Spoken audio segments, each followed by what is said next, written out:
تبارك الذي نزل الفرقان على عبده ليكون للعالمين نذيرا. د تذکرمغه کړي وخت په مسکی پاتې شول. بیا هرقل بادشاہ د روم بادشاہ او د روم علاقه د اټلی په هغه وخت کې شام او د یورپ ملکونه چې څومره دي دا په روم کې شامل او دا ښکلي او سپین خلک د رنګ په لحاظ سره سفید سپین خلک او خوبصورت خلک. رومیان چې دی دا د نصرانیان او دا د روم بادشاہ هرقل چې دی د په خپل عالم معنا د تیر شوي آسماني کتابونو نه خبرو او بل دار چې دی نجومي هم د نجومو په علم باندې پوهېدلو. اگر چې شریعت علم نجوم د علم باندې په نجومو باندې په ستورو په دې خبرو باندې عقیده ساتل مونږ مسلمانان منع کړی شوي یو چې په دې به عقیده نه ساتئ ځکه د علم نجوم علم په اندازو باندې دی داسې کیدونکي دی وبشي او داسې کیدونکي دی وبشي. خدا د غیب و اطلاعات ورکوونکي و اندازه ښیي او د غیب و علم د الله پاک سره د دې وجه نه شریعت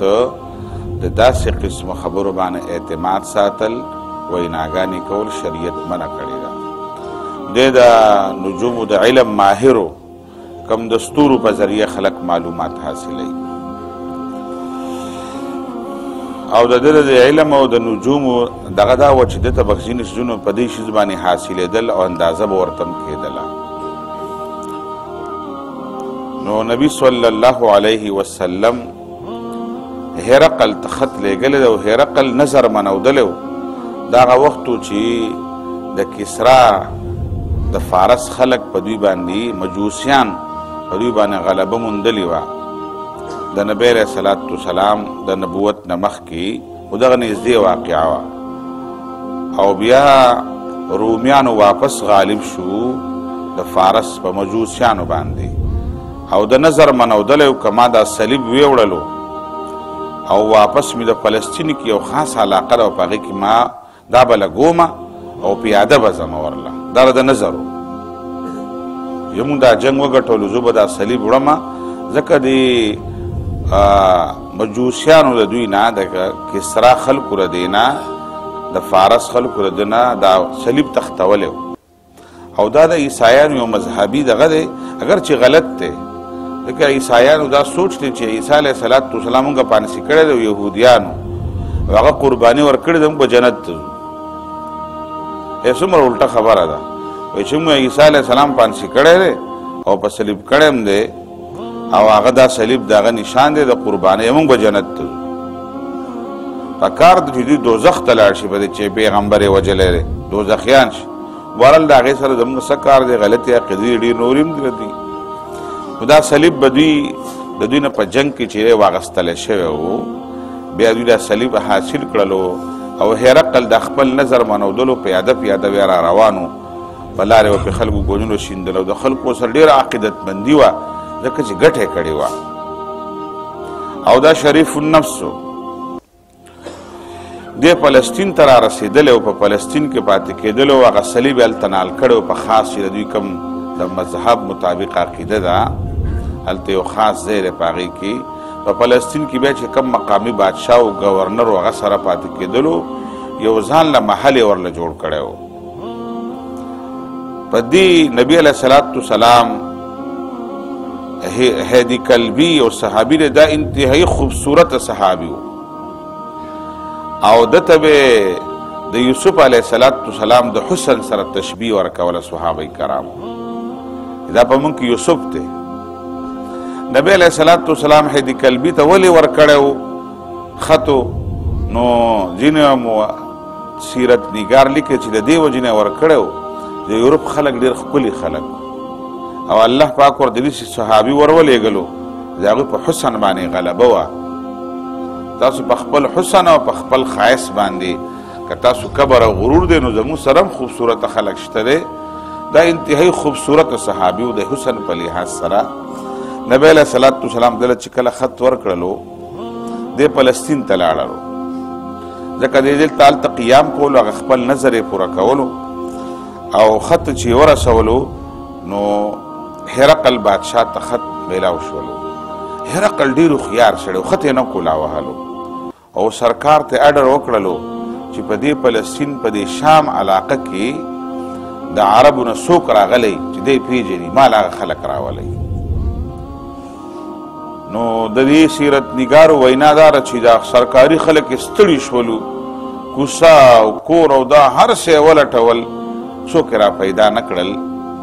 ابو سفیان په دې وخت کې مسلمان نه و دوی تلي وو د څه کسانو سره تجارتي قافله و شام ته او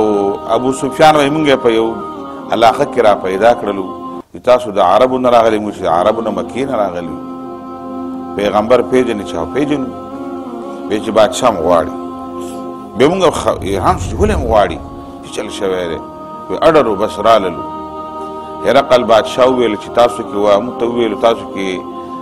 په نسب کې ورسره څوک نږدې یئ ابو سفیان وایي ما ورته زما را تره زوی دی زه ورته ځکه دا په دریم یا په څلورم پوش کې دوی په نیکونو کې یو شانتي دي بیا د ابو سفیان نسب د نبي صلی الله علیه وسلم سره په څلورم پوش کې بیا یو ځای کېږي ورسره ځکه یې د تره د زوی نسبت یې ورته وکړلو بني عبد مناف غالبا په دې ځای کې بیا دوی یو ځای کېږي بیا نو ابو سفیان ما زما را تره زوی دی ما ورسره رشته ده ما د وی چې د ټولو مخکې ته کښېنه د ما نور ملګري شاته کښېنول او ورته ویې ویل ترجمان یې بیا راغوښتلو ځکه موږ د یو بل په ژبه نه پوهېدلو ترجمان ته وویلو ویل ده ته ووایې ته ما ته صحیح خبره کوې ښه او شاتنو ملګرو ته ویل که دی دروغ وایي ما ته سر وایي سلنډوج دا غلط وایي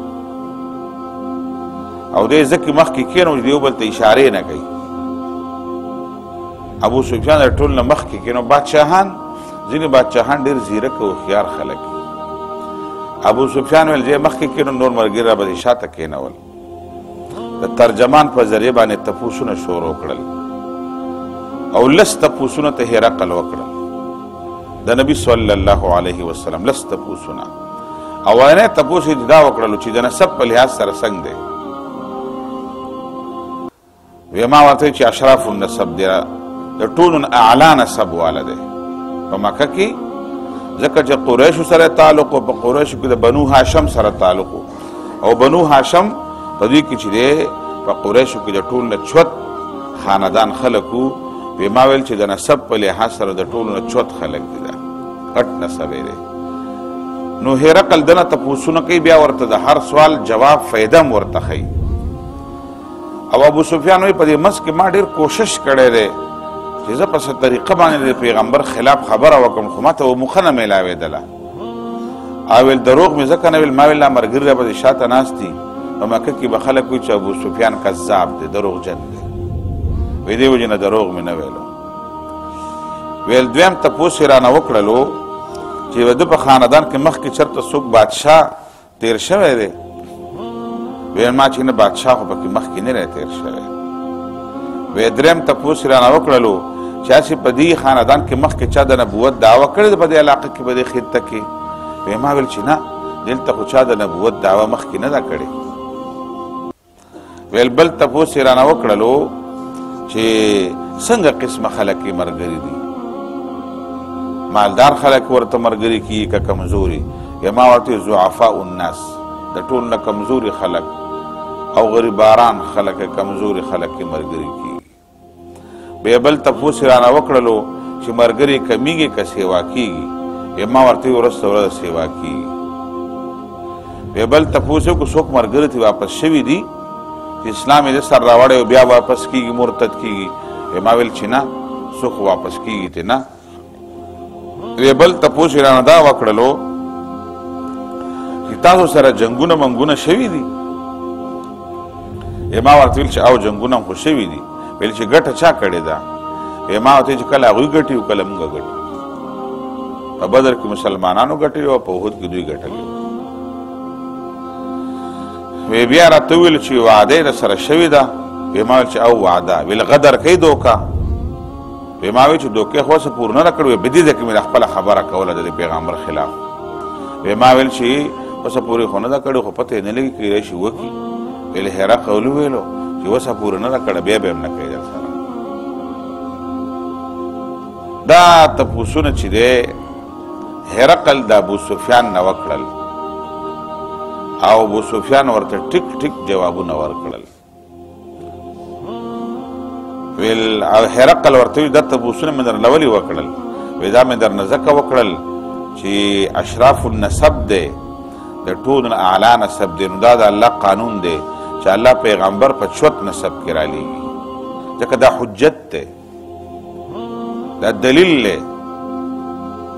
نو د نسب په لحاظ سره چوتوالی الله په پیغمبرانو کې صدا عالم و دا هرقل بادشاه ځکه دا خبره یې وکړله او ویل دا مې درته ځکه وویلو چې د دې نبي د نسب په لحاظ سره چېرته مخکې پکې بادشاه پاتې شوی دی که نه دی پاتې شوی ویل تا ویل چې نه دی ویل دا دې ځکه مې دا تپوس کولو چې کله نه کله خلک هغه پخوانی سلسله را تازه کوي زه په دې طریقه بیا بادشاه شمه نو چې بادشاه پکې نه تیر شوی او د نبوت خبره کوي نو ټیک خبره کوي په دې علاقه کې د نبوت دعوه چا کړې ده مخکې ویل چې نه تا ویل چې نه نو دې مطلب دی صحیح پیغمبر دی ځکه کله نه کله په علاقه کې مختلف خلک د نبوت دعوې کوي او کوي بس دی هم پکې راپاڅېدلو چې نه دې مطلب دا پیغمبر دی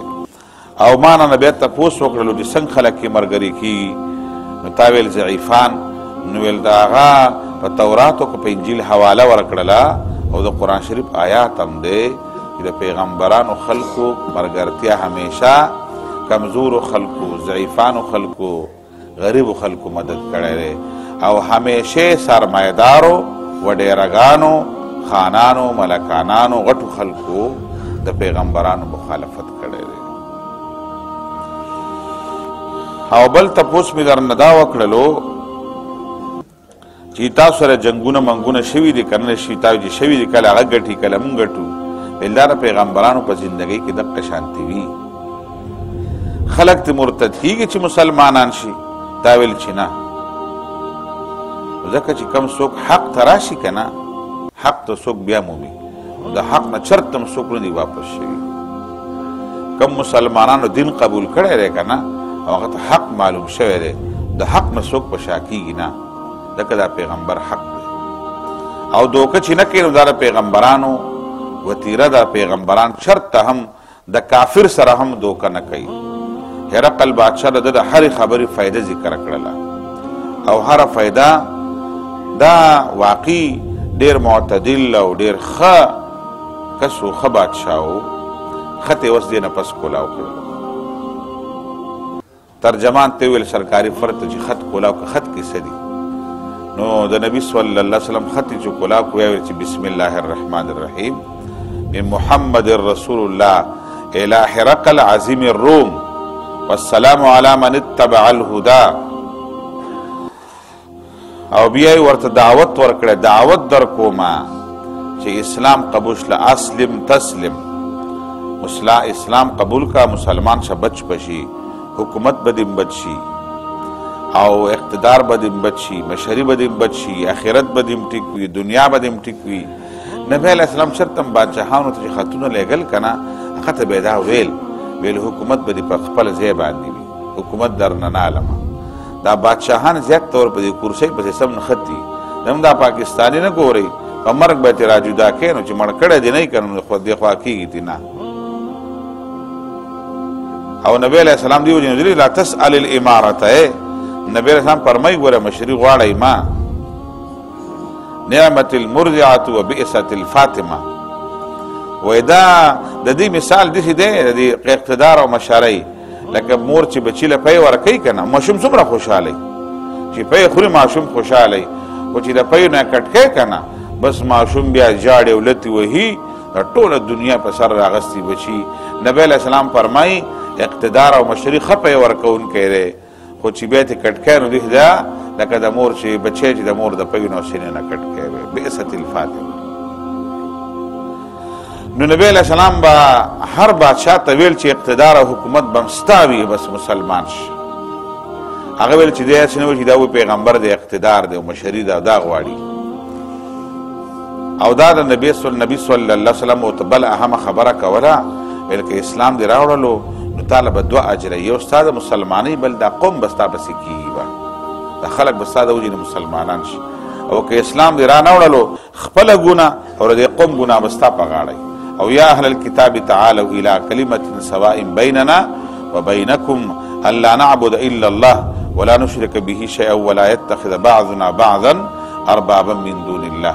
فان تولوا فقولوا اشهدوا بأننا مسلمون. ده مرتا لیکلی او دکه د اهل کتابو د هرقل بادشاه خط ولوستلو او ابو سفیان دا بیانم وکړلو د هرقل بادشاه به سره د عملی بیا چې به هرقل بادشاه به دینه په سره د عمل ښکارا کوي